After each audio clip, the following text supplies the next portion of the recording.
My name, now Marian Turski, but before I have changed it,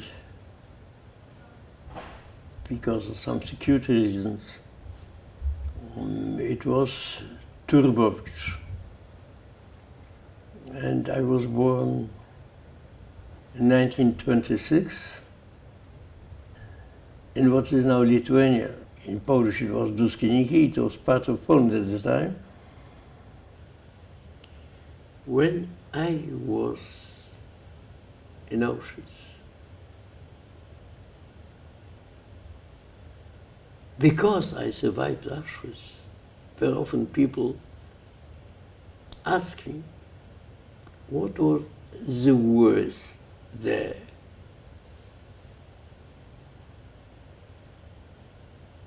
And they usually expect my answer would be starvation, hunger. And they're right if they expect it, because this is something unbearable. It is not the time to give you a lecture about hunger, about starvation. But still, I would say it was not the worst. So people would ask, so it was cold? Yes, it was terrible cold. Particularly this last winter, -20, -25. And we only, without any clothing, just in our so-called inmate uniforms.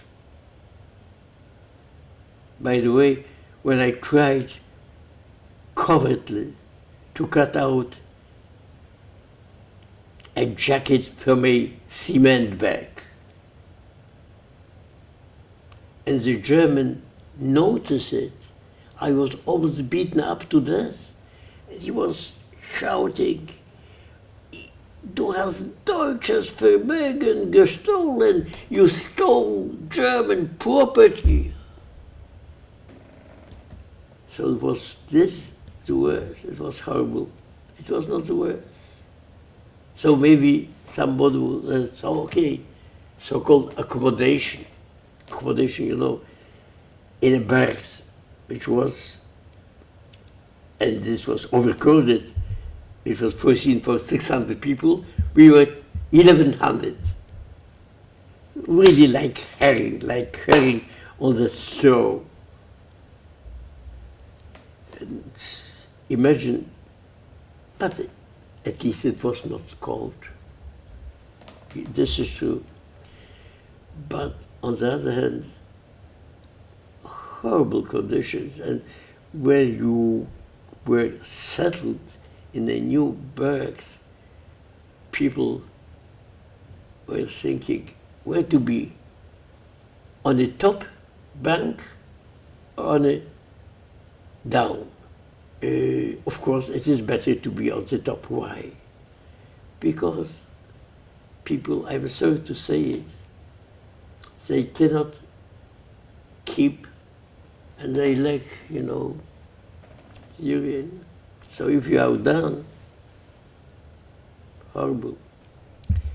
If they suddenly make a roll call, an appel, then you have to go immediately.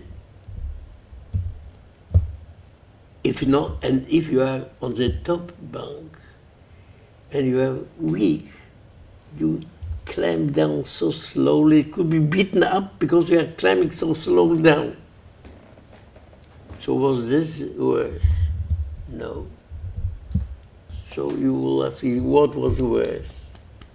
That you were treated even not like an animal. You were treated like an insect, like a cockroach, like a louse. And usually, what do you do with a louse? You crush it, you kill it, you step on it. And this is normal. And this was as you, I being Jewish, were treated. Hence, if I can tell you, my message is empathy. Empathy, understanding the other, understanding compassion and empathy. And I hope, I'm sure, I believe that this museum raises this kind of empathy. I don't like the word tolerance, but yes, this is true also, tolerance, empathy, understanding. It doesn't mean that you should share another man or woman point of view. You could be even different, but try to understand him. Try to understand the other. If we lend a hand to it with our museum, this is the most important what would be for other generations, because how long somebody can speak and also to think and to remember even such horrible events like Holocaust. When second generation, third generation, fourth generation, to them it's like something which happened, a battle of Hastings, another great battle where very many people were killed, maybe a Borodino, maybe something, a Waterloo, a Battle of the Nations in 1813 in Leipzig. So this is something which was far away. But if they understand the message of it, then it is for the future. I was part of a group in the camp, a kind of collective. We were, before being deported to Auschwitz, we were members and participants in the same underground movement. It was a leftist movement. And I went through the camps with those 10 people. By the way, the last of them passed away 4 days ago. His name is well known. He was the director of the archive in Yad Vashem, Shmuel Krakowski. He passed away exactly 4 days ago. The last from this group. So I am now single one from this, out of those 10. By the way, he was next number to this Shmuel Krakowski. So we went through all the camps. And I'll give you only one example, and then you'll know what it means. When I arrived to Auschwitz, everything is shocking, you know, the new hell, the behavior of the couples, of the survivors, even if they were Jewish. And a couple who was a criminal from Berlin, a man from the absolutely lumpen proletariat, who was using a cockney, a Berlin cockney. I couldn't, well, listen, I was a boy. I picked up a little bit German. I was good in languages, so what? But not enough. But what about cockney? Nothing. I couldn't understand him. So he gave me an order, and I didn't understand it, and he knocked me down like I lost my mind. And also my glasses. I was already in those days short-sighted. My glasses were broken. An inmate, a prisoner in Auschwitz, without glasses, be short-sighted, he has 2-3 days to survive. Because somebody, he will get an order, he won't see it, then he'll be beaten up to death with pleasure by those people. So there was necessity. Glasses for me. But it is not like today You like glasses, you need glasses, you go to the optician, you go to the doctor and then to the shop. Okay? But there was a possibility to get glasses. How? From the dead bodies. But people who were dealing with it, exporting the property, so-called Canada, maybe you have read about this, they were called Canada. Well, this was a name of the commando which was sorting the properties. Maybe we use the name Canada because Canada was a pseudonym of great standard. And they were living in good standard. They had food and everything. So in the camps, they were also prisoners. They could go to the gas chamber if the Germans would like. But so long as they were well fed, in very good position. So they told, yes, if you want, you should pay for it. What was the currency? There were different currencies, of course, fake currencies. Vodka was a currency, cigarettes were a currency, we didn't have it. Neither vodka, no cigarettes. But we had still one currency. It was bread. And they demanded 3 portions of bread, daily portions. If I had to give it, I would die. And my 10 people, my comrades, 9 with myself, decided we have to save him, to help him. And one day, they cut out of the 10 portions which we got, 3 to deliver, to make an exchange for the glasses from the dead body for myself. So you see, being in a collective was not only this kind of help, there was also everyday insistence. You go wash because you want to sit, to lay down a little bit longer, 15 minutes longer on the bench. Because you are so tired, you are so exhausted. You even don't want to wash yourself. No, go and wash. Preserve your dignity.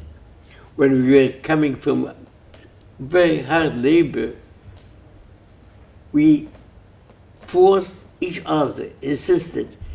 Now, today would be half an hour of repeating a foreign language. Maybe 100 words in French, 100 words in Russian, 100 words in English. Just to use your brain in order you feel you don't leave your dignity. So in this case, my case, I have no doubt that this was loyalty, friendship, solidarity of a group among themselves, and I'm happy that I was granted it. After my second death march, can you imagine, one death march was from Auschwitz to Buchenwald, and the second death march, which is, I was privileged to death marches, from Buchenwald to Theresienstadt. It was the last stop where we arrived. By the way, we arrived just 1 week before the end of the war. And the entire port was totally dismantled. And you know, in the Middle Ages, when a knight wounded deadly another knight, to express his mercy, he used a short knife called misericordia. Misericordia in Latin it means just mercy. And it means that in order to save him suffering, he would stab him with this little knife in order he doesn't suffer longer. This kind of misericordia to me was the typhoid, which I didn't know that I was incubed, because the incubation time is 3 weeks, so I was incubed in time of the death march, and it occurred just a week after the war, or 5 days after the war, with a very high fever.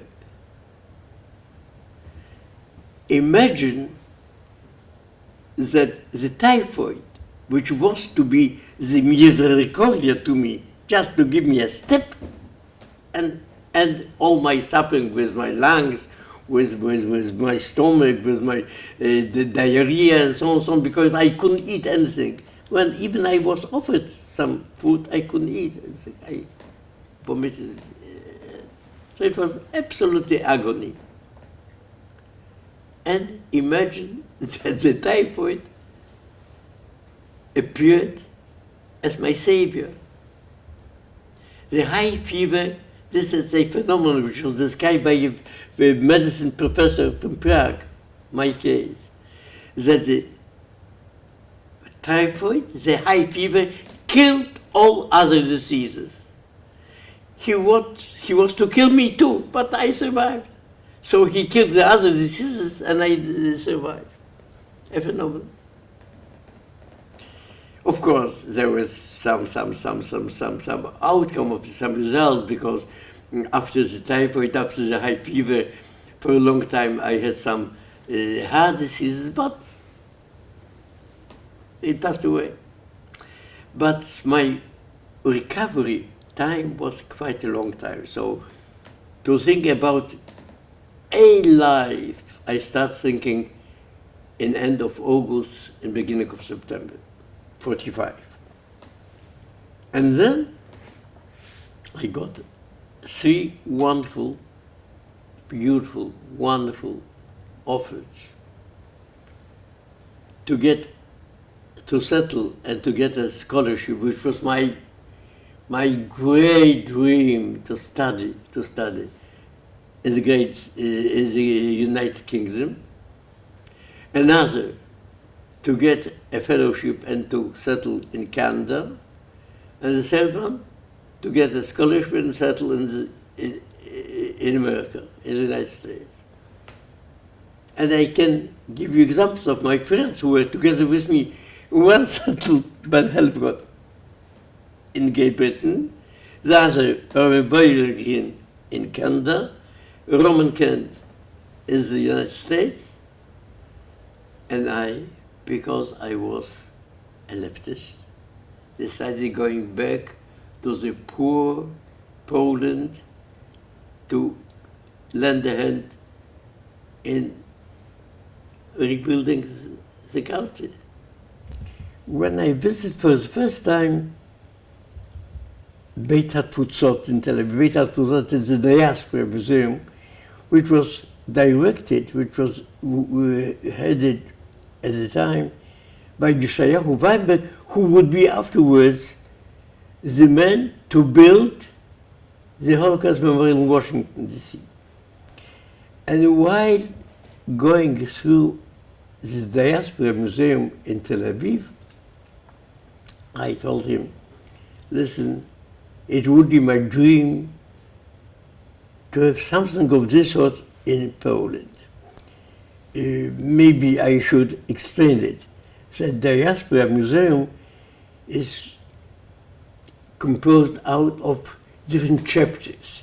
The chapter of German Jewry, chapter of Polish Jewry, of French Jewry, Russian Jewry, and so. This is the history of the diaspora, but in separate chapters, in national chapters. So I told him that this would imagine to have something of this sort in Poland. And then, when I was invited to the Holocaust Memorial in Washington to advise him something as a survivor, as a historian, as an expert, I met Sheik Weinberg, who was just ending the Washington project and told me, listen, I have still capacities. Let's come back to your idea. And so the idea was mature among us. Why? It's understandable. Because after the war, there has been a vacuum, a great vacuum of a ethnic group which was very important, very numerous, well, 10% of the population, which, in matter of fact, settled in Poland quite a short time or after Poland has become a state. So this is natural that we were in a way part of this soil, part of this land. And then after the Holocaust, this terrible vacuum. And this is in a way something, a paradox, because if a Polish kid, if any Polish citizen takes any encyclopedia of Poland, any, well, kind of dictionary, well, that's a dictionary of Polish poets, so he will see that 1/3 of them, of the great Polish poets, well, let's say maybe 20%, were of Jewish origin. Great poets, great scientists, doctors, economists, and so on, artists. And here it is, the vacuum. So he read about them, but he never met a Jew. So this is, in a way, a substitute. There's something, a substitute. There's something to replace, just, and also to evoke memories, and also to tell people, look, they were among you. This is one point of this view. And the second one, which is, to me, very important, I survived. I got a chance to be educated, to make a living, to make what people would say a career, if you want to call it this way, okay. To make a living, to have some achievements. My father, who was gassed in Auschwitz, my brother, who was gassed in Auschwitz, they not.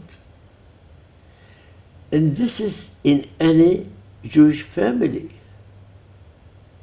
Out of my closest relatives, 43 close relatives, it means cousins, first rank cousins. Only, there were 43. Only 4 survived. Myself, my mother, who underwent the selection in Auschwitz and was then bought as a slave, like we all, to a factory in northern Germany, and therefore she was ascribed to Bergen-Belsen. I was purchased by a company in Poland, close to Auschwitz, and therefore I'm tattooed, because tattooing was only in one camp in Auschwitz. And then my cousin, who lived first 2 years under the Soviet rule, and then she was taken into a camp and finally to Auschwitz, and she survived. And a second girl cousin who escaped from the ghetto of Kletsk to the partisans, and all the time was fighting with the partisans. So out of 43 closest members of my family, only we 4 survived? And what about the 39? Who will remember them? Who will understand what they did, how they lived, how the ancestors lived? So this is the idea not of another Holocaust museum, the idea of what was before the Holocaust. Of course, the Holocaust is part of our history. We cannot avoid it. So it is in this building, in this core exhibition.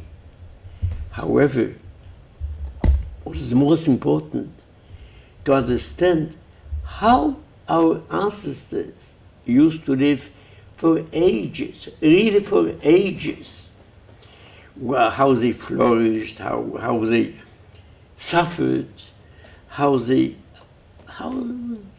were living, how did they make a living, and how to recall a soil which was a cradle of great ideas, of Hasidism, of Zionism. Zionism was born not in Austria. Yes, Herzl gave the idea, he convened the Congress in Basel, no doubt. He was the founder, but the pre-founders were on this soil. The first Zionist Congress was in 1885 on Polish soil in Katowice. The great ideas of Bund, a great socialist party, a great movement. This was born on this soil. So this is our duty to recall it, to revive it, to reanimate it, to make it closer to just people's mind, not only Jewish, also Polish, who lived here and were, in a way, the witnesses of it, and of the entire world. The soul, it means the contents, the idea. When you come to it, you are impressed with the building, and it's a beautiful building, a wonderful building.